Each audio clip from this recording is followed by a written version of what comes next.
YouTube family. How you doing? This is Rhonda with Rhonda Loves Life. Thanks for joining me. All right, in this video, this is going to be fun. Listen, I believe that Harry and Meghan, they're running out of money. Let me explain something to you. As a trade, I'm an accountant by trade. Over 30 years of experience. Okay, I'm aging myself, but you guys, it's no secret. So when I watch Harry and Meghan, I started calculating in my mind how much money they bring in, how much are they spending, and in the back of my mind, I always thought, how are these two going to keep making money? How are they going to keep up with this lifestyle? The lifestyle they're leading or living is for the ultra rich, like Bezos rich. Maybe not at his level, but it's up there. It's way above their means. They are what we call, with everyday working class people, they are living above their means. And as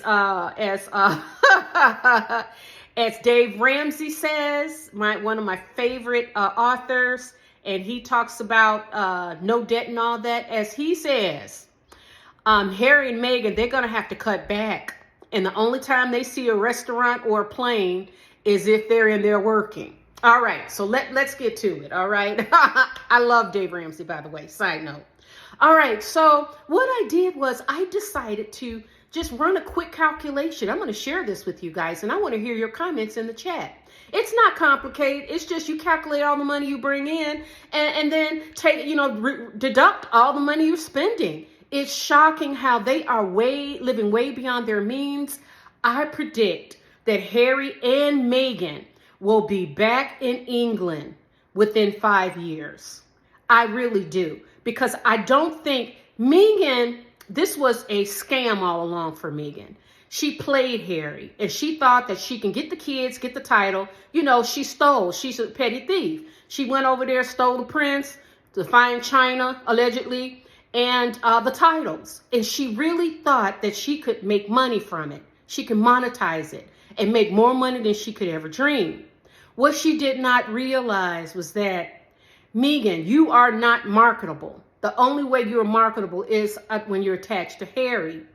And your mask failed too early. And people don't like you. They see it and they know you're a petty thief.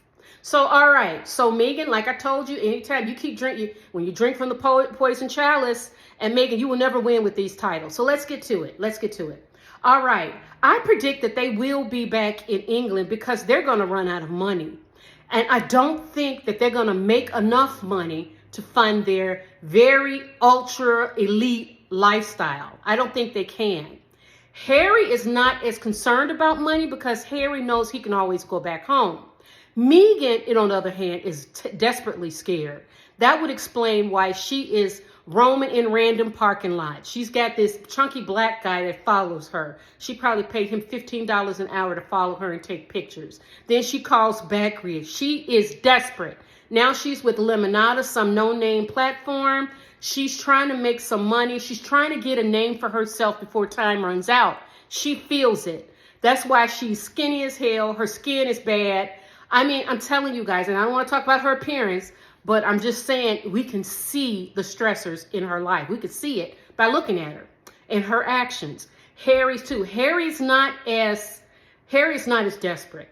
Meghan, on the other hand, is. So Meghan will have no choice but to go back to England with Harry. That is going to be a very interesting thing to see. Because people claim, you listen to the pundits, Meghan will never go back. Oh, yeah, she'll go back because she's not going to be able to make any money here.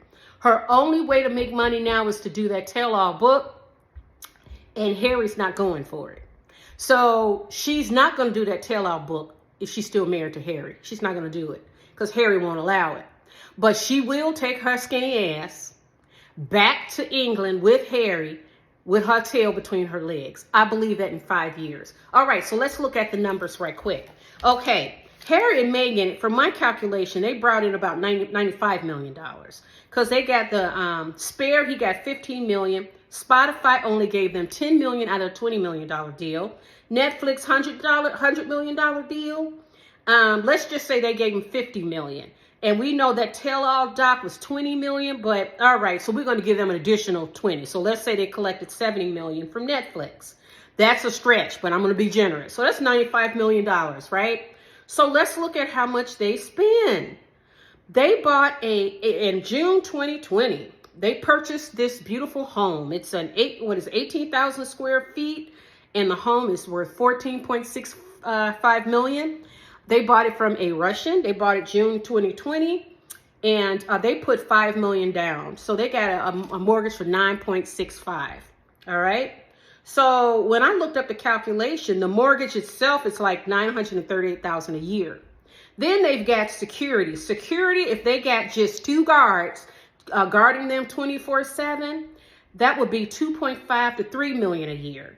So let's calculate that in there. And then if they have 20 staff, if this $18,000 square foot mansion, that staff alone with the chefs, housekeepers, nannies, groundskeeper, about $1.8 million. And I didn't even calculate utilities. So there for this is $5.2 million just for that. I didn't include the utilities or food or Meghan's clothes or her back grid and this guy, this $15 an hour chunky black guy that follows her. I'm surprised. Meghan, I thought you didn't like black people. You did hire one. I bet you can pay them cheap probably. That's why you got them. All right. So if they moved in 2020, so they spent $18 million already. That's close to 20% of their total money they brought in. So the way I calculated, they can go like this probably for another 10 to 12 years, assuming they don't eat and they don't pay their utilities and they don't buy clothes and back grid. So if they're on a 10-year clock, I'm gonna say 10, and they don't buy food or don't eat or anything, they're running out. They're running out of time. They are running out of time and money. And the only option, that would explain why you hear, now I'm here in the UK, Harry is fighting with fighting with England about his security because he thinks he should have armed guards 24/7. And I think it's because he knows he and his family want to come back because they're running out of money. And let me just tell you this. I think that Harry, when it gets tough, when they really have to downsize, and they have to downsize from a $14 million house to a $2 million house. God forbid, to us, that would be living in style. But to Harry, that's the ghetto. So Harry's going to go back home anyways. And Meghan's going to go because she's not going to be able to make money here. She can't monetize here in the country. Nowhere, because nobody likes her. And plus why? Because her mask failed. And we saw this creature behind the mask. And we were like, oh, no. Like I said, she smells like rotted flesh. I bet you her and Harry reminds me of rotted flesh. They are just so sick. It's unimaginable. So anyways, Meghan will be back in England because she don't have a choice. And she ain't got no money. But Harry just lost this court case in England. That's $1 million, another $1 million out of their pocket. Because if you, at 95 million, if you take away 18 million, I'm telling you, I don't think they got 10 years because I didn't even include utilities or food, transportation, tuition for these kids because I'm sure she got them in private school. Her clothing bill, because she don't shop at TJ Maxx or oh, God forbid she shop. Well, she did shop at J. Crew. I think she had a dress on. Well, anyways, let me know what you think in the comments. This here is eye-opening. When you run them numbers, I always say that, I'm telling you, even with decisions you make in your life, you run them numbers, and if you come out on a red, come out in the red, you pump them brakes. Pump them. But if you run the numbers and you see that you come out positive in the blue and, you feel comfortable, depending on how those numbers are showing, you can proceed with caution or you can press the accelerator, baby, and get it going. Harry and Meghan, these two nut jobs, they are not running them numbers. And let's think about the staff. When I think about it, Archwell, they use Archwell as their personal piggy bank. That's what I believe. But Archwell is not going to bring in money like they need. Okay, it can't. I don't see it. So you guys let me know what you think of my opinion. How long do you think it'll take before Harry and Meghan head back to England? Because I think it's happening, and I think that's why Harry is fighting. But guess what? They're going to go to England, and they're going to move back into Frogmore Cottage. I don't know where Andrew's going, but this is going to be interesting because I don't think Harry will win that case. Pay your own, Harry. You're the one that made the decision to go. Stand up and be a man. You're a father now. So anyways, guys, thanks for watching my video. Let me know what you think in the comments, and I'll chat with you soon. Love you. Ciao. Mwah.